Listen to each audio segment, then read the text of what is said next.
অনেক বছর আগে আপন দুই ভাই ইন্ডিয়া থেকে লন্ডনে যাওয়ার জন্য এয়ারপোর্টের গার্ডদের চোখে ধোঁকা দিয়ে বিমানবন্দরের ভিতরে ঢুকে যায়। তারপর তারা দুইজন লন্ডনে যাওয়ার একটা বিমানের চাকা রাখার জায়গায় বা ল্যান্ডিং গিয়ারের উপরে উঠে বসে গেলেন। কিন্তু বিমান যখন লন্ডনে গিয়ে পৌঁছালো তখন শুধুমাত্র এক ভাইকে আধমরা অবস্থায় পাওয়া গেল।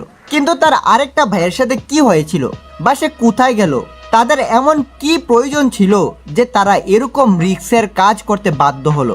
বিস্তারিত ঘটনাটা বলছি। তাদের বাড়ি ছিল ভারতের পাঞ্জাবে।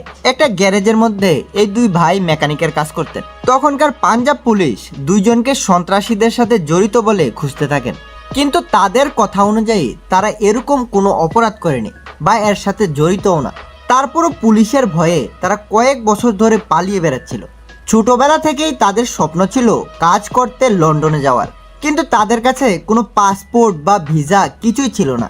পুলিশের হাত থেকে বাঁচতে এবং তাদের স্বপ্ন পূরণ করতে তারা অবৈধভাবে লন্ডনে আসার জন্য একটা দালালকে অনেক টাকা দেয়।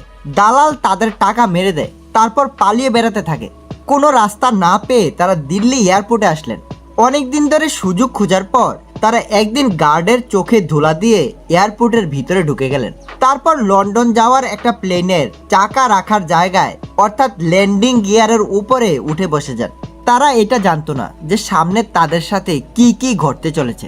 বিমানে করে দিল্লি থেকে লন্ডন প্রায় 10 ঘন্টার রাস্তা ছিল এবং বিমান প্রায় 4 কিলোমিটার উপর দিয়ে চলতে থাকে।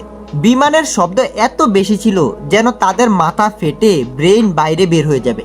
একটা সময় পরে ঠান্ডা এত বেশি বেড়ে যায় যেন কোনো মানুষ বরফ হয়ে যাবে।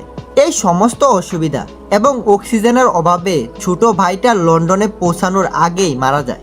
প্লেনটা যখন আকাশের মধ্যে চাকা বার করতেছিল তখন ভাইটা ফাঁকা অংশ দিয়ে মাটিতে পড়ে যায় এবং লন্ডনে পৌঁছাতে পৌঁছাতে আরেকটা ভাই ঠান্ডায় আধামরা হয়ে যায়।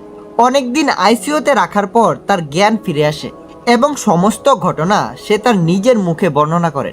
সুস্থ হওয়ার পর সে অবৈধভাবে লন্ডনে যাওয়ার কারণে লন্ডন সরকার তাকে অনেক দিনের জন্য জেলে পাঠিয়ে দেয়।